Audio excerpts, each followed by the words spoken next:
सब प्रेम से बोलो, लक्ष्मी नारायण भगवान ने की जय, राधा कृष्ण भगवान ने की जय। आज आप श्रवण करेंगे कार्तिक मास महात्म्य में 11वें अध्याय की कथा। ब्रह्मा जी कहते हैं, कार्तिक का व्रत अश्विन शुक्ल पक्ष की दशमी से आरंभ करके कार्तिक शुक्ल दशमी को समाप्त करे अथवा अश्विन की पूर्णिमा को आरंभ करके कार्तिक की पूर्णिमा को पूरा करे। भक्तिमान पुरुष अश्विन शुक्ल पक्ष की एकादशी आने पर भगवान श्री विष्णु को नमस्कार करके उनसे कार्तिक व्रत करने की आज्ञा प्राप्त करें और विधि से कार्तिक व्रत का पालन करें।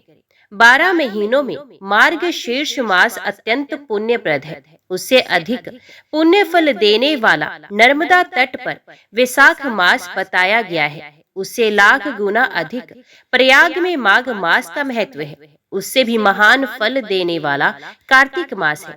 इसका महत्व सर्वत्र जल में एक सा ही है।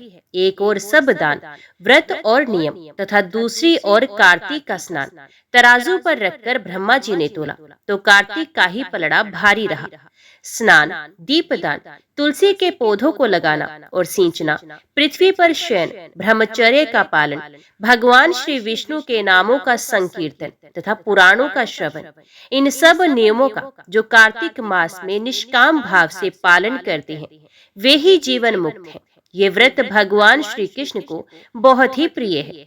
सूर्य भक्त, गणेश भक्त, शक्ति उपासक, शिव उपासक और वैष्णव सभी को सब पापों का निवारण करने के लिए कार्तिक स्नान अवश्य करना चाहिए। सूर्य की प्रीति के लिए जब तक सूर्य नारायण तुला राशि पर स्थित हो तब तक व्रत करना चाहिए।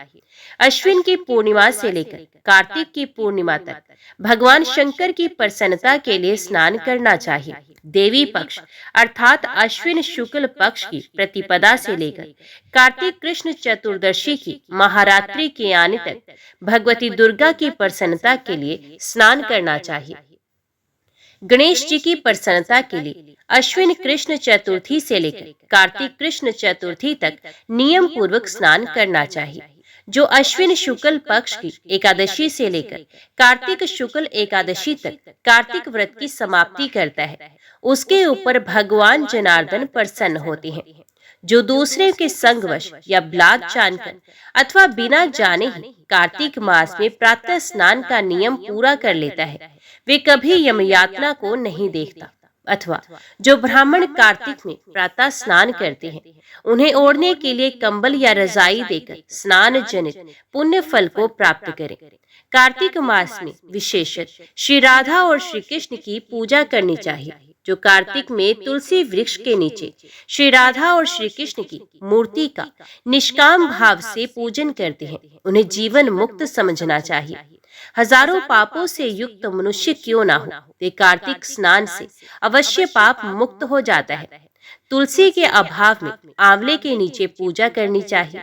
मुख्य पूजा की विधि सूर्यमंडल में करनी चाहिए अर्थात सूर्य मंडल की ओर देखकर सूर्य रूपी नारायण के लिए पूजन उपचार समर्पित करना चाहिए। सब देवता अप्रत्यक्ष हैं, केवल ये भगवान सूर्य ही प्रत्यक्ष है। अन्य सब देवता काल के अधीन है, परंतु भगवान सूर्य कालों के भी काल है। जो दरिद्र है वे दान का पात्र है, उसकी अपेक्षा भी विद्वान पुरुष दान का विशेष पात्र है। भगवान विष्णु की चल मूर्ति से अचल मूर्ति श्रेष्ठ मानी गई है।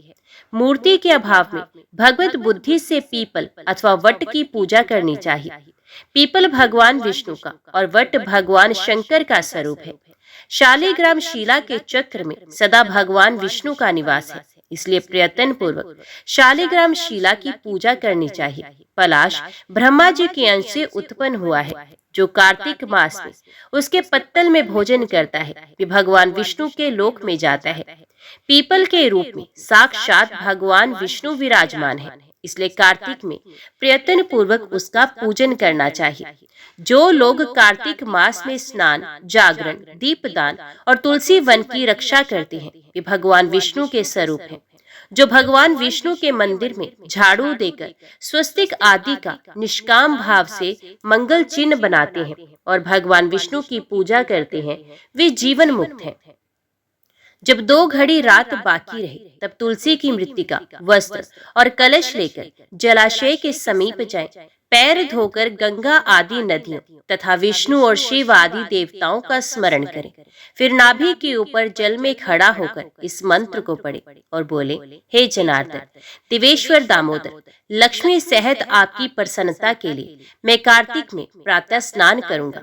तत्पश्चात भगवान आप श्री राधा के साथ मेरे दिए हुए इस अर्घ को स्वीकार करें। हरे, आप कमल नाभ को नमस्कार है। जल में शयन करने वाले आप नारायण को नमस्कार है। ऋषिकेश, ये अर्घ ग्रहण कीजिए, आपको बार बार नमस्कार है। मनुष्य किसी भी तीर्थ में स्नान करे, उसे गंगा का स्मरण अवश्य करना चाहिए। पहले मृत्तिका आदि से स्नान करके पावमानी ऋचाओं द्वारा अपने मस्तक पर अभिषेक करें। स्नान करने के उपरांत पुरुष सूक्त से सर पर जल छिड़के।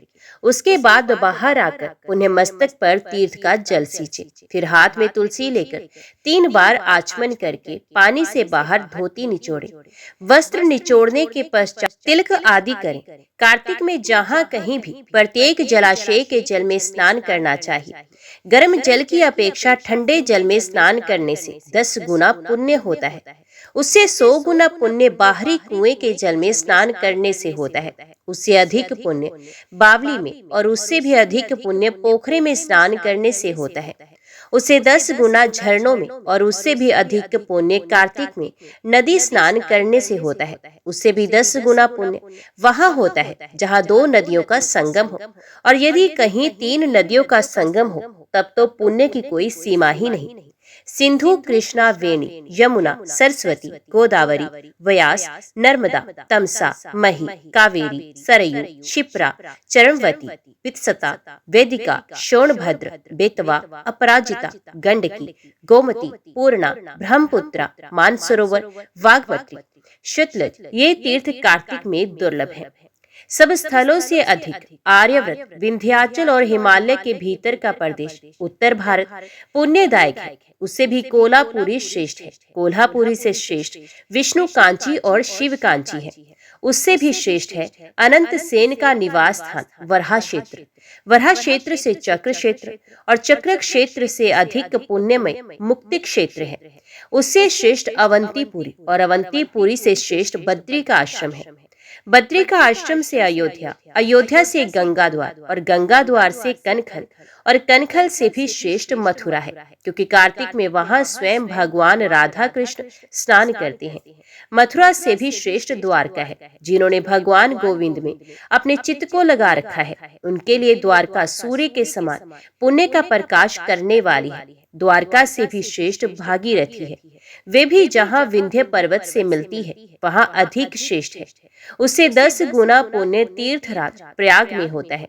उससे श्रेष्ठ काशी है, जिसके आश्रय से गंगा जी भी मनुष्यों के सब पापों का नाश करती हैं। काशी में पंचगंगा तीर्थ है, जो तीनों लोकों में विख्यात है। कार्तिक मास आने पर रौरव नरक में पड़े हुए पितृ भी चिल्लाते हैं कि क्या हमारे वंश में कोई ऐसा भाग्यवान पैदा होगा जो पंचगंगा में जाकर हमारे लिए नरक से उद्धार करने वाला तर्पण करेगा। लाखों पाप करके भी मनुष्य यदि पंचगंगा में नहाकर विंधु माधव जी की पूजा करे तो उसके सभी पाप तत्काल नष्ट हो जाते हैं। कुछ रात बाकी रहे तभी स्नान किया जाए तो वे उत्तम और भगवान विष्णु को संतुष्ट करने वाला होता है। सूर्य उदय काल में किया हुआ स्नान मध्यम श्रेणी का, जब तक कृत्तिका अस्त ना हो तभी तक स्नान का उत्तम समय है। अन्यथा बहुत विलंब करके किया हुआ स्नान कार्तिक स्नान की श्रेणी में नहीं आता। स्त्रियों को पति की आज्ञा लेकर कार्तिक स्नान करना चाहिए, क्योंकि पति से बिना पूछे जो धर्म कार्य किया जाता है ये पति की आयु को क्षीण कर देता है। स्त्रियों के लिए पति की सेवा छोड़कर दूसरा कोई धर्म नहीं है। जो पति की आज्ञा का पालन करे वही इस संसार में धर्मवती है। केवल व्रत आदि से धर्मवती नहीं होती। पति यदि दरिद्र, पतित, मूर्ख अथवा दीन भी हो तो वे वैसा होता हुआ भी स्त्री का आश्रय होता है। उसके त्याग से स्त्री नरक में गिरती है। जिसके दोनों हाथ, दोनों पैर, वाणी और मन ये काबू में रहे तथा जिसमें विद्या, तप एवं कीर्ति हो वही मनुष्य तीर्थ के फल का भागी होता है। जिसकी तीर्थों में श्रद्धा ना हो, जो तीर्थ में भी पाप की ही बात सोचता हो, नास्तिक हो, जिसका मन दुविधा में पड़ा हो तथा जो कोरा तर्कवादी हो, ये 5 प्रकार के मनुष्य तीर्थ फल के भागी नहीं होते। जो ब्राह्मण प्रतिदिन प्रातः काल उठकर तीर्थ में स्नान करता है वे सब पापों से मुक्त होकर पर ब्रह्म परमात्मा को प्राप्त होता है। स्नान का तत्व जानने वाले मनीषी पुरुषों ने 4 प्रकार के स्नान बताए हैं: वाव्य, वारुण, ब्राह्म्य और दिव्य। गोधूलि से किया हुआ स्नान वाव्य कहलाता है। समुद्र आदि के जल में जो स्नान किया जाता है उसे वारुण कहते हैं। वेद मंत्रों के उच्चारण पूर्वक जो स्नान होता है उसका नाम ब्राह्म है तथा मेघों अथवा सूर्य की किरणों द्वारा जो जल अपने शरीर पर गिरता है उसे दिव्य स्नान कहा गया है। इन सभी स्नानों में वारुण स्नान सबसे उत्तम है। ब्राह्मण, क्षत्रिय और वैश्य को मंत्र उच्चारण पूर्वक स्नान करना चाहिए। स्त्री और शूद्र के लिए बिना मंत्र के ही स्नान का विधान है। प्राचीन समय में श्रेष्ठ तीर्थ पुष्कर में जहाँ नंदा संगम है, वहीं नंदा के कहने से राजा प्रभंजन कार्तिक मास में पुष्कर स्नान करके व्याघ्र योनि से मुक्त हुए थे और नंदा भी कार्तिक में पुष्कर का स्पर्श पाकर परम धाम को प्राप्त हुई थी। सूत जी कहते हैं, महर्षियों, पाप राशि का निवारण करने के लिए तीर्थों की महिमा का श्रवण श्रेष्ठ है तथा तीर्थों का सेवन भी प्रशस्त है। जो मनुष्य प्रतिदिन ये कहता है कि मैं तीर्थों में निवास करूं और तीर्थों में स्नान करूं, ये परम पद को प्राप्त होता है। तीर्थों की चर्चा करने मात्र से उसके सारे पाप नष्ट हो जाते हैं। अतः तीर्थ धन्य है। तीर्थ सेवी पुरुषों के द्वारा जगत कर्ता भगवान नारायण का सेवन होता है। ब्राह्मण, तुलसी, पीपल, तीर्थ समुदाय तथा परमेश्वर भगवान विष्णु ये सदा ही मनुष्यों के लिए सेव्य है। पीपल, तुलसी, गो तथा सूर्य की परिक्रमा करने से मनुष्य सब तीर्थों का फल पाकर विष्णु लोक में प्रतिष्ठित होता है। इसलिए विद्वान पुरुष निश्चय ही पुण्य तीर्थों का सेवन करे। ऋषि बोले, सूत जी, हमने महात्म्य सहित समस्त तीर्थों का श्रवण किया, किंतु आपने प्रयाग की महिमा को पहले थोड़े में बताया है, उसे हम लोग विस्तार के साथ सुनना चाहते हैं, अतः आप कृपा पूर्वक उसका वर्णन कीजिए। सूत जी बोले, महर्षियों, बड़े हर्ष की बात है, मैं अवश्य ही प्रयाग की महिमा का वर्णन करूंगा। पूर्व काल में महाभारत युद्ध समाप्त हो जाने पर जब कुंती नंदन युधिष्ठिर को अपना राज्य प्राप्त हो गया, उस समय मार्कंडेय जी ने पांडु कुमार से प्रयाग की महिमा का जो वर्णन किया था, वही प्रसंग मैं आप लोगों को सुनाता हूँ। राज्य प्राप्त हो जाने पर कुंती पुत्र युधिष्ठिर को बारंबार चिंता होने लगी। उन्होंने सोचा, राजा दुर्योधन 11 अक्षौहिणी सेना का स्वामी था। उसने हम लोगों को अनेकों बार कष्ट पहुंचाया, किंतु अब वे सब के सब मौत के मुंह में चले गए। भगवान वासुदेव का आश्रय लेने के कारण हम 5 पांडव शेष रह गए हैं। द्रोणाचार्य, भीष्म, महाबली, कर्ण, भ्राता और पुत्रों सहित राजा दुर्योधन तथा अन्यान्य जितने वीर राजा मारे गए हैं, उन सब ने बिना ये राज्य, भोग अथवा जीवन लेकर क्या करना है। हाय, धिक्कार है इस सुख को। मेरे लिए ये प्रसंग बड़ा कष्टदायक है। ये विचार कर राजा व्याकुल हो उठे।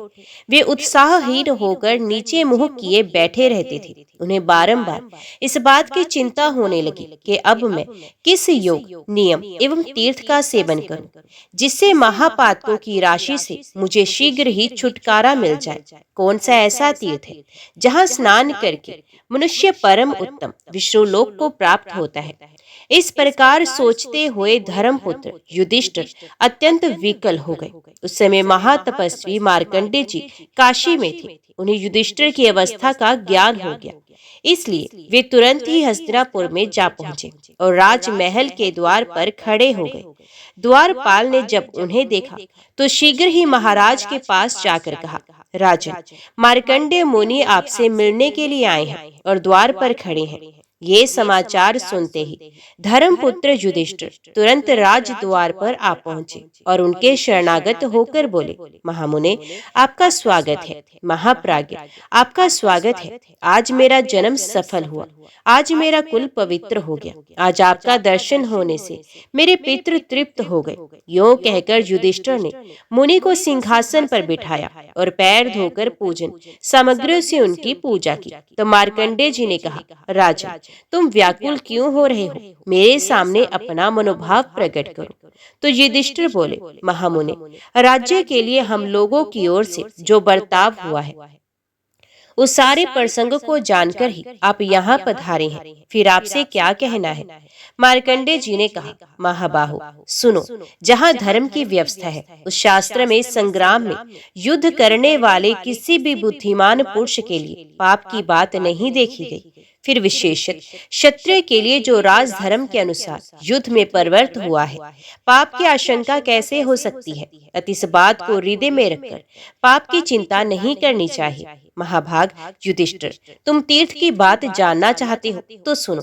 पुण्य कर्म करने वाले मनुष्यों के लिए प्रयाग की यात्रा करना सर्वश्रेष्ठ है। युधिष्ठिर ने पूछा, भगवान, मैं ये सुनना चाहता हूँ कि प्रयाग की यात्रा कैसे की जाती है, वहाँ कैसा पुण्य होता है, प्रयाग में जिनकी मृत्यु होती है उनकी क्या गति होती है, तथा जो वहाँ स्नान और निवास करते हैं उन्हें किस फल की प्राप्ति होती है। ये सब बातें बताइए, मेरे मन में इन्हें सुनने के लिए बड़ी उत्कंठा है। मार्कंडेय जी ने कहा, वत्स, पूर्व काल में ऋषियों और ब्राह्मणों के मुंह से जो कुछ भी मैंने सुना है, ये प्रयाग का फल तुम्हें बताता हूँ। प्रयाग से लेकर प्रतिष्ठानपुर तक, धर्म की रथ से लेकर वासुकी रथ तक, तथा कंबल और अश्वत्र नागों के स्थान एवं बहुमूलिक नाम वाले नागों का स्थान, ये सब प्रजापति का क्षेत्र है जो तीनों लोकों में विख्यात है। वहाँ स्नान करने से मनुष्य स्वर्गलोक में जाते हैं और जिनकी वहाँ मृत्यु होती है वे फिर जन्म नहीं लेते। प्रयाग में ब्रह्मा आदि देवता एकत्रित होकर प्राणियों की रक्षा करते हैं। वहाँ और भी बहुत से तीर्थ हैं जो सब पापों को हरने वाले तथा कल्याणकारी हैं। उनका कई सौ वर्षों में भी वर्णन नहीं किया जा सकता। स्वयं इंद्र विशेष रूप से प्रयाग तीर्थ की रक्षा करते हैं तथा भगवान विष्णु देवताओं के साथ प्रयाग के सर्वमान्य मंडल की रक्षा करते हैं। हाथ में शूल लिए हुए भगवान महेश्वर प्रतिदिन वहां के वट वृक्ष की रक्षा करते हैं तथा देवता समूचे तीर्थ स्थान की रक्षा करते हैं। वे स्थान सब पापों को हरने वाला और शुभ है। जो प्रयाग का स्मरण करता है उसके सारे पाप नष्ट हो जाते हैं। उस तीर्थ के दर्शन और नाम कीर्तन से तथा वहां की मिट्टी प्राप्त करने से भी मनुष्य पाप मुक्त हो जाता है। महाराज, प्रयाग में 5 कुंड हैं जिनके बीच से होकर गंगा जी बहती हैं। प्रयाग में प्रवेश करने वाले मनुष्य का पाप तत्काल नष्ट हो जाता है। जो मनुष्य सहस्त्रों योजन दूर से भी गंगा जी का स्मरण करता है वे पापाचारी होने पर भी परम गति को प्राप्त होता है। मनुष्य गंगा का नाम लेने से पाप मुक्त होता है, दर्शन करने से कल्याण का दर्शन करता है तथा स्नान करने और जल पीने से अपने कुल की 7 पीढ़ियों को पवित्र कर देता है। जो सत्यवादी, क्रोधजयी, अहिंसा धर्म में स्थित, धर्म अनुगामी, तत्वज्ञ तथा गौ और ब्राह्मणों के हित में तत्पर होकर गंगा यमुना के बीच में स्नान करता है वे सारे पापों से छूट जाता है तथा मन चीते समस्त भोगों को पूर्ण रूप से प्राप्त कर लेता है। तत्पश्चात संपूर्ण देवताओं से रक्षित प्रयाग में जाकर ब्रह्मचर्य का पालन करते हुए 1 मास तक निवास करें और देवताओं तथा पितरों का तर्पण करें। इससे मनुष्य मनोवांछित पदार्थों को प्राप्त करता है। युधिष्ठिर, प्रयाग में साक्षात भगवान महेश्वर सदा निवास करते हैं। वे परम पावन तीर्थ मनुष्यों के लिए दुर्लभ है। राजेंद्र, देवता, दानव, गंधर्व, ऋषि, सिद्ध और चारण वहां स्नान करके स्वर्गलोक में जाकर सुख भोगते हैं। प्रयाग में जाने वाला मनुष्य सब पापों से मुक्त हो जाता है, इसमें तनिक भी संदेह नहीं। मनुष्य अपने देश में हो या वन में, विदेश में हो या घर में, जो प्रयाग का स्मरण करते हुए मृत्यु को प्राप्त होता है वे ब्रह्मलोक में जाता है। ये श्रेष्ठ ऋषियों का कथन है। जो मन, वाणी तथा क्रिया द्वारा सत्य धर्म में स्थित होकर गंगा यमुना के बीच की भूमि में दान देता है वे सदगति को प्राप्त होता है। जो अपने कार्य के लिए या पितृ कार्य के लिए अथवा देवता की पूजा के लिए प्रयाग में स्वर्ण, मणि, मोती अथवा धान्य का दान ग्रहण करता है उसका तीर्थ सेवन व्यर्थ होता है। वे जब तक दूसरे का द्रव्य भोगता है तब तक उसके तीर्थ सेवन का कोई फल नहीं है। अतः इस प्रकार तीर्थ अथवा पवित्र मंदिरों में जाकर किसी से कुछ ग्रहण न करें। कोई भी निमित्त हो, द्विज को प्रतिग्रह से सावधान रहना चाहिए। प्रयाग में भूरी अथवा लाल रंग की गाय के जो दूध देने वाली गाय हो, सींगों को सोने से और खुरों को चांदी से मढ़ा दे, फिर उसके गले में वस्त्र लपेटकर श्वेत वस्त्र वस्त्रधारी, शांत, धर्मज्ञ, वेदों के पारगामी तथा साधु श्रोत्रिय ब्राह्मण को बुलाकर गंगा यमुना के संगम में वे गो उसे विधि पूर्वक दान कर दे। साथ ही बहुमूल्य वस्त्र तथा नाना प्रकार के रत्न भी देने चाहिए। इससे उस गो के शरीर में जितने रोए होते हैं उतने 1000 वर्षों तक मनुष्य स्वर्गलोक में प्रतिष्ठित होता है। उस पुण्य कर्म के प्रभाव से भयंकर नरक का दर्शन नहीं करता। लाख गौ की अपेक्षा वहां एक ही दूध देने वाली गौ देना उत्तम है। वे एक ही पुत्र, स्त्री तथा भृत्यों तक का उद्धार कर देती है। इसलिए सब दानों में गोदान ही सबसे बढ़कर है। महापातक के कारण मिलने वाले दुर्गम, विषम तथा भयंकर नरक में गो ही मनुष्य की रक्षा करती है। इसलिए ब्राह्मण को गोदान करना चाहिए। कुरुश्रेष्ठ, जो देवताओं के द्वारा सेवित प्रयाग तीर्थ में बैल अथवा बैलगाड़ी पर चढ़कर जाता है, ये पुरुष गौ का भयंकर क्रोध होने पर घोर नरक में निवास करता है तथा उसके पितृ उसका दिया जल तक ग्रहण नहीं करते। जो ऐश्वर्य के लोभ से अथवा मोहवश स्वारी से तीर्थ यात्रा करता है, उसके तीर्थ सेवन का कोई फल नहीं होता। इसलिए सवारी को त्याग देना चाहिए। जो गंगा यमुना के बीच में ऋषियों की बताई हुई विधि तथा अपनी सामर्थ्य के अनुसार कन्यादान करता है, वे उस कर्म के प्रभाव से यमराज तथा भयंकर नरक को नहीं देखता। जिस मनुष्य की अक्षय वट के नीचे मृत्यु होती है, वे सब लोकों को लांघकर रुद्र लोक में जाता है। वहां रुद्र का आश्रय लेकर 12 सूर्य तपते हैं और सारे जगत को जला डालते हैं, परंतु वट की जड़ नहीं जला पाते। जब सूर्य, चंद्रमा और वायु का विनाश हो जाता है और सारा जगत एक आर्णव में मगन दिखाई देता है, उस समय भगवान विष्णु वहीं अक्षय वट पर शयन करते हैं। देवता, दानव, गंधर्व, ऋषि, सिद्ध और चारण सभी गंगा यमुना के संगम में स्थित तीर्थ का सेवन करते हैं। वहां ब्रह्मा आदि देवता, दिशाएं, दिक्पाल, लोकपाल, साध्य, पितृ, सनंत कुमार आदि परम ऋषि, अंगीरा आदि ब्रह्म ऋषि, नाग, गरुड़, पक्षी, नदियां, समुद्र, पर्वत, विद्याधर तथा साक्षात भगवान विष्णु प्रजापति को आगे रखकर निवास करते हैं। उस तीर्थ का नाम सुनने, नाम लेने और वहां की मिट्टी का स्पर्श करने से भी मनुष्य पाप मुक्त हो जाता है। जो वहां कठोर व्रत का पालन करते हुए संगम में स्नान करता है, वे राजसूय एवं अश्वमेध यज्ञों के समान फल पाता है। योग युक्त विद्वान पुरुष को जिस गति की प्राप्ति होती है, वह गति गंगा और यमुना के संगम में मृत्यु को प्राप्त होने वाले प्राणियों की भी होती है। इस प्रकार परम पद के साधनभूत प्रयाग तीर्थ का दर्शन करके यमुना के दक्षिण किनारे, जहाँ कंबल और अश्वतर नागों के स्थान है, जाना चाहिए। वहाँ स्नान और जलपान करने से मनुष्य सब पातकों से छुटकारा पा जाता है। वे परम बुद्धिमान महादेव जी का स्थान है। वहाँ की यात्रा करने से मनुष्य अपने कुल की 10 पहले की और 10 पीछे की पीढ़ियों का उद्धार कर देता है। जो मनुष्य वहाँ स्नान करता है, उसे अश्वमेध यज्ञ का फल मिलता है तथा वे प्रलय काल तक स्वर्गलोक में स्थान पाता है। भारत गंगा के पूर्व तट पर तीनों लोकों में विख्यात समुद्रकूप और प्रतिष्ठानपुर है। यदि कोई ब्रह्मचर्य का पालन करते हुए क्रोध को जीतकर 3 रात तक वहां निवास करता है, तो वे सब पापों से शुद्ध होकर अश्वमेध यज्ञ का फल पाता है। प्रतिष्ठानपुर से उत्तर और भागीरथी से पूर्व हंस परपर्तन नामक तीर्थ है। उसमें स्नान करने मात्र से मनुष्य को अश्वमेध यज्ञ का फल मिलता है तथा जब तक सूर्य और चंद्रमा की स्थिति है, तब तक वे स्वर्गलोक में प्रतिष्ठित होता है।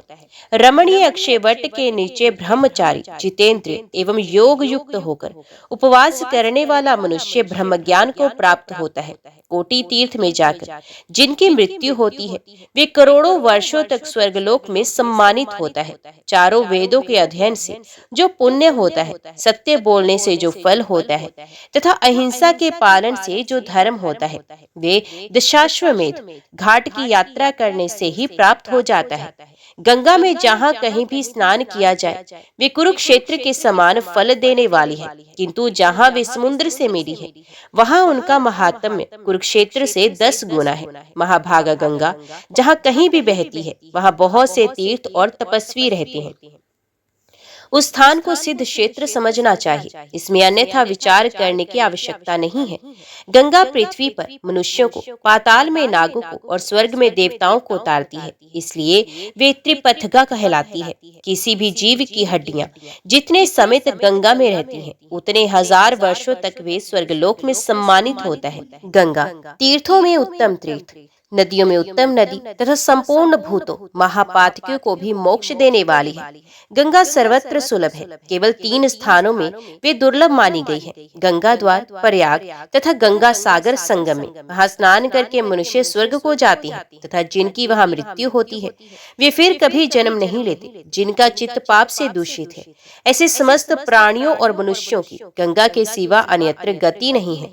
गंगा के सिवा दूसरी कोई गति है ही नहीं। भगवान शंकर के मस्तक से निकली हुई गंगा सब पापों को हरने वाली और शुभ कारिणी है।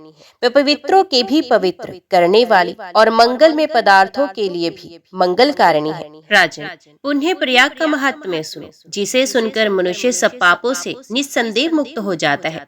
गंगा के उत्तर तट पर मानस नामक तीर्थ है। वहाँ 3 रात उपवास करने से समस्त कामनाएं पूर्ण हो जाती हैं। मनुष्य गो, भूमि और स्वर्ण का दान करने से जिस फल को पाता है वे उस तीर्थ का बारंबार स्मरण करने से ही मिल जाता है, जो गंगा में मृत्यु को प्राप्त होता है। विमृत व्यक्ति स्वर्ग में जाता है, उसे नरक में नहीं जाना पड़ता।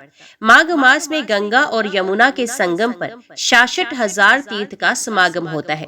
विधि पूर्वक 1 लाख गोओं का दान करने से जो फल मिलता है वे माघ मास में प्रयाग के भीतर 3 दिन स्नान करने से ही प्राप्त हो जाता है। जो गंगा यमुना के बीच में पंचअग्नि सेवन की साधना करता है वे किसी अंग से हीन नहीं होता, उसका रोग दूर हो जाता है तथा उसकी 5 ज्ञानेंद्रियां सबल रहती हैं। इतना ही नहीं, उस मनुष्य के शरीर में जितने रोमकूप होते हैं उतने ही 1000 वर्षों तक वे स्वर्गलोक में प्रतिष्ठित होता है। यमुना के उत्तर तट पर और प्रयाग के दक्षिण भाग में ऋणमोचन नामक तीर्थ है, जो अत्यंत श्रेष्ठ माना गया है। वहाँ 1 रात निवास करने से मनुष्य समस्त ऋणों से मुक्त हो जाता है। उसे सूर्यलोक की प्राप्ति होती है तथा वे सदा के लिए ऋण से छूट जाता है। प्रयाग का मंडल 5 योजन विस्तृत है। उसमें प्रवेश करने वाले पुरुष को पग पग पर अश्वमेध यज्ञ का फल मिलता है। जिस मनुष्य की वहां मृत्यु होती है वे अपनी पिछली 7 पीढ़ियों को और आगे आने वाली 14 पीढ़ियों को तार देता है। महाराज, ये जानकर प्रयाग के प्रति सदा श्रद्धा रखनी चाहिए। जिनका चित्त पाप से दूषित है वे अश्रद्धालु पुरुष उस स्थान को, देव निर्मित प्रयाग को नहीं पा सकते। राजन, अब मैं अत्यंत गोपनीय रहस्य की बात बताता हूँ जो सब पापों का नाश करने वाली है। सुनो, जो प्रयाग में इंद्रिय संयम पूर्वक 1 मास तक निवास करता है वे सब पापों से मुक्त हो जाता है। ऐसा ब्रह्मा जी का कथन है। वहाँ रहने से मनुष्य पवित्र, जितेंद्रिय, अहिंसक और श्रद्धालु होकर सब पापों से छूट जाता है और परम पद को प्राप्त करता है। वहाँ तीनों काल स्नान और भिक्षा का आहार करना चाहिए। इस प्रकार 3 महीनों तक प्रयाग का सेवन करने से वे मुक्त हो जाते हैं। इसमें तनिक भी संदेह नहीं है। तत्व के ज्ञाता युधिष्ठिर, तुम्हारी प्रसन्नता के लिए मैंने इस धर्म अनुसारी सनातन गोपनीय रहस्य का वर्णन किया है। युधिष्ठिर बोले, धर्मात्मा, आज मेरा जन्म सफल हुआ, आज मेरा कुल कृतार्थ हो गया। आज आपके दर्शन से मैं प्रसन्न हुआ, अनुग्रहित हुआ तथा सब पातकों से मुक्त हो गया हूँ। ओम नमो भगवते वासुदेवाय नमः। अभी श्रवण कीजिए श्रीमद् भागवत गीता के 13वें और 14वें अध्याय के महात्म्य की कथा। श्री महादेव जी कहते हैं, पार्वती, अब 13वें अध्याय की अगाध महिमा का वर्णन सुनो। उसको सुनने से तुम बहुत प्रसन्न होगी। दक्षिण दिशा में तुंगभद्रा नाम की एक बहुत बड़ी नदी है। उसके किनारे हरिहरपुर नामक रमणीय नगर बसा हुआ है। वहाँ साक्षात भगवान हरिहर विराजमान है, जिनके दर्शन मात्र से परम कल्याण की प्राप्ति होती है। हरिहरपुर में हरि दीक्षित नामक एक श्रोत्रिय ब्राह्मण रहते थे, जो तपस्या और स्वाध्याय में संलग्न तथा वेदों के पारगामी विद्वान थे। उनके एक स्त्री थी जिसे लोग दुराचारा कहकर पुकारते थे। इस नाम के अनुसार ही उसके कर्म भी थे। वे सदा पति को कुवाचे कहती थी। उसने कभी भी उनके साथ शयन नहीं किया। पति से संबंध रखने वाले जितने भी लोग घर पर आते उन सबको डांट लगाती और स्वयं कामासक्त होकर निरंतर व्यभिचारियों के साथ रमण किया करती थी। एक दिन नगर को इधर उधर आते जाते हुए पूर्ववासियों से भरा देख उसने निर्जन एवं दुर्गम वन में अपने लिए संकेत स्थान बना लिया। इस समय रात में किसी कामी को ना पाकर वे घर के किवाड़ खोल नगर से बाहर संकेत स्थान पर चले गए। उस समय उसका चित्त काम से मोहित हो रहा था। वे एक एक कुंज में तथा प्रत्येक वृक्ष के नीचे जा जाकर किसी प्रियतम की खोज करने लगे, किंतु उन सभी स्थानों पर उसका परिश्रम व्यर्थ हो गया। उसे प्रियतम का दर्शन नहीं हुआ। तब वे उस वन में नाना प्रकार की बातें कहकर विलाप करने लगी। चारों दिशाओं में घूम घूम कर वियोग जनित विलाप करती हुई उसी स्त्री की आवाज सुनकर कोई सोया हुआ व्याघ्र जाग उठा और उछल कर उस स्थान पर पहुंचा जहां वे रो रही थी। उधर वे भी उसे आते देख किसी प्रेमी की आशंका से उसके सामने खड़ी होने के लिए ओट से बाहर निकल आई। उसमें व्याघ्र ने आकर उसे नख रूपी बाणों के प्रहार से पृथ्वी पर गिरा दिया। इस अवस्था में भी वे कठोर वाणी में चिल्लाती हुई पूछ बैठी, अरे बाघ, तू किस लिए मुझे मारने को यहाँ आया है? पहले इन सारी बातों को बता दे, फिर मुझे मारना। उसकी ये बात सुनकर प्रचंड पराक्रमी व्याघ्र क्षण भर के लिए उसे अपना ग्रास बनाने के लिए रुक गया और हंसता हुआ सब बोला, दक्षिण देश में मलाहपहा नामक एक नदी है। उसके तट पर मुनिपर्णा नगरी बसी हुई है, जहाँ पंचलिंग नाम से प्रसिद्ध साक्षात भगवान शंकर निवास करते हैं। उसी नगरी में मैं ब्राह्मण कुमार होकर रहता था। नदी के किनारे अकेला बैठा रहता और जो यज्ञ के अधिकारी नहीं है उन लोगों से भी यज्ञ कराकर उनका अन्न खाया करता था। इतना ही नहीं, धन के लोभ से मैं सदा अपने वेद पाठ के फल को भी बेचा करता था। मेरा लोभ यहाँ तक बढ़ गया था कि अन्य भिक्षुकों को गालियां देकर हटा देता और स्वयं दूसरों का नहीं देने योग्य धन भी बिना दिए ही हमेशा ले लिया करता था। ऋण लेने के बहाने मैं सब लोगों को छला करता था। तदंतर कुछ काल व्यतीत होने पर मैं बूढ़ा हो गया। मेरे बाल सफेद हो गए, आंखों से सूझता नहीं था और मुंह के सारे दांत गिर गए थे। इतने पर भी मेरी दान लेने की आदत नहीं गई। पर्व आने पर प्रतिग्रह के लोभ से मैं हाथ में कुश लिए तीर्थ के समीप चला जाया करता था। तत्पश्चात जब मेरे सारे अंग शिथिल हो गए तब एक बार मैं कुछ धूर्त ब्राह्मणों के घर पर मांगने खाने के लिए गया। उसी समय मेरे पैर में कुत्ते ने काट लिया। तब मैं मूर्छित होकर क्षण भर में पृथ्वी पर गिर पड़ा। मेरे प्राण निकल गए। उसके बाद मैं इसी व्याघ्र योनि में उत्पन्न हुआ। तब से लेकर इस दुर्गम वन में रहता हूँ तथा अपने पूर्व पापों को याद करके कभी धर्मिष्ठ महात्मा, यति, साधु पुरुष तथा सती स्त्रियों को मैं नहीं खाता। पापी, दुराचारी तथा उल्टा स्त्रियों को ही मैं अपना भक्ष्य बनाता हूँ। अतः उल्टा होने के कारण तो अवश्य ही मेरा ग्रास बनेगी। यूं कहकर वे अपने कठोर नखों से उसके शरीर के टुकड़े टुकड़े करके खा गया। इसके बाद यमराज के दूत उस पापनी को सैमनीपुरी में ले गए। वहां यमराज की आज्ञा से उन्होंने अनेकों बार उसे विष्ठा, मूत्र और रक्त से भरे हुए भयानक कुंडों में गिराया। करोड़ों कल्पों तक उसमें रखने के बाद उसे वहां से ले जाकर 100 मनवंतरों तक रौरव नरक में रखा। फिर चारों ओर मुंह करके दीन भाव से रोती हुई उस पापनी को वहां से खींचकर दहनानन नामक नरक में गिराया। उस समय उसके केश खुले हुए थे और शरीर भयानक दिखाई देता था। इस प्रकार घोर नरक यातना भोग चुकने पर वे महापापिनी इस लोक में आकर चांडाल योनि में उत्पन्न हुई। चांडाल के घर में भी प्रतिदिन बढ़ती हुई वे पूर्व जन्म के अभ्यास से पूर्वत पापों में ही परवर्त रही। फिर उसे कोढ़ और राज्य क्षमा का रोग हो गया। नेत्रों में पीड़ा होने लगी। फिर कुछ काल के पश्चात वे पुनः अपने निवास स्थान को गई, जहाँ भगवान शिव के अंतपुर की स्वामिनी जम्भका देवी विराजमान है। वहां उसने वासुदेव नामक एक पवित्र ब्राह्मण का दर्शन किया, जो निरंतर गीता के 13वें अध्याय का पाठ करता रहता था। उसके मुख से गीता का पाठ सुनते ही वे चांडाल शरीर से मुक्त हो गई और दिव्य देह धारण करके स्वर्गलोक में चली गई। पार्वती, अब मैं भव बंधन से छुटकारा पाने के साधन भूत 14वें अध्याय का महात्म्य बताता हूँ। तुम ध्यान देकर सुनो। सिंगल द्वीप में विक्रम वेताल नामक एक राजा थे जो सिंह के समान पराक्रमी और कलाओं के भंडार थे। एक दिन वे शिकार खेलने के लिए उत्सुक होकर राजकुमारों के सहित 2 कुतियों को साथ लिए वन में चले गए। वहां पहुंचने पर उन्होंने तीव्र गति से भागते हुए खरगोश के पीछे अपनी कुतिया छोड़ दी। उस समय सब प्राणियों के देखते देखते खरगोश इस प्रकार भागने लगा मानो कहीं उड़ गया हो। दौड़ते दौड़ते बहुत थक जाने के कारण वे एक बड़ी खंदक में गिर पड़ा। गिरने पर भी वे कुतिया के हाथ नहीं आया और उस स्थान पर जा पहुंचा जहां का वातावरण बहुत ही शांत था। वहां हरिण निर्भय होकर सब और वृक्षों की छाया में बैठे रहते थे। बंदर भी अपने आप टूटकर गिरे हुए नारियल के फलों और पके हुए आमों से पूर्ण तृप्त रहते थे। वहां सिंह हाथी के बच्चों के साथ खेलते और सांप निडर होकर मोर की पांखों में घुस जाते थे। उस स्थान पर एक आश्रम के भीतर वत्स नामक मुनि रहते थे जो जितेंद्रिय एवं शांत भाव से निरंतर गीता के 14वें अध्याय का पाठ किया करते थे। आश्रम के पास ही वत्स मुनि के किसी शिष्य ने अपना पैर धोया था। उसके जल से वहां की मिट्टी गीली हो गई थी। खरगोश का जीवन कुछ शेष था। वे हाफता हुआ आकर उसी कीचड़ में गिर पड़ा। उसके स्पर्श मात्र से ही खरगोश संसार सागर के पार हो गया और दिव्य विमान पर बैठकर स्वर्गलोक को चला गया। फिर कुतिया भी उसका पीछा करती हुई आई।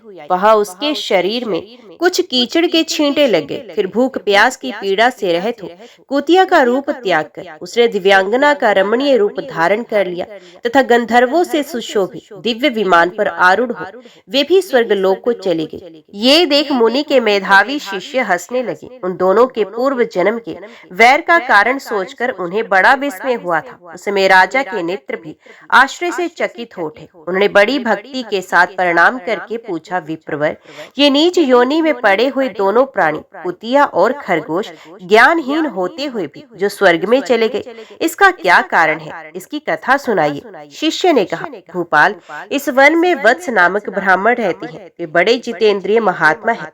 गीता के 14वें अध्याय का सदा जप करते हैं। मैं उन्हीं का शिष्य हूँ। मैंने भी ब्रह्म विद्या में विशेषज्ञता प्राप्त की है। गुरु जी की ही भांति मैं भी 14वें अध्याय का प्रतिदिन जप करता हूँ। मेरे पैर धोने के जल में लौटने के कारण ये खरगोश कुतिया के साथ ही स्वर्गलोक को प्राप्त हुआ है। अब मैं अपने हंसने का कारण बताता हूँ। महाराष्ट्र में प्रद्योतक नामक महान नगर है। वहाँ केशव नाम का एक ब्राह्मण रहता था जो कपटी मनुष्य में अग्रगण्य था। उसकी स्त्री का नाम विलोभना था। वे स्वच्छंद विहार करने वाली थी। इससे क्रोध में आकर जन्म भर के वैर को याद करके ब्राह्मण ने अपनी स्त्री का वध कर डाला और उसी पाप से उसको खरगोश की योनि में जन्म मिला। ब्राह्मणी भी अपने पाप के कारण कुतिया हुई। श्री महादेव जी कहते हैं, ये सारी कथा सुनकर श्रद्धालु राजा ने गीता के 14वें अध्याय का पाठ आरंभ कर दिया। इससे उन्हें परम गति की प्राप्ति हुई। ओम नमो भगवते वासुदेवाय नमः। आज की वीडियो में इतना ही। उम्मीद करती हूँ वीडियो आपको पसंद आई होगी। वीडियो पसंद आई हो तो वीडियो को लाइक और चैनल को सब्सक्राइब जरूर कीजिएगा। जय श्री हरि लिखकर कमेंट बॉक्स में अपनी हाजिरी और अपने सुझाव देना ना भूलेगा। तो मिलते हैं अगली कथा अगली वीडियो के साथ। तब तक के लिए देखते व सुनते रहिए। जय मां कंजक, जय माता दी।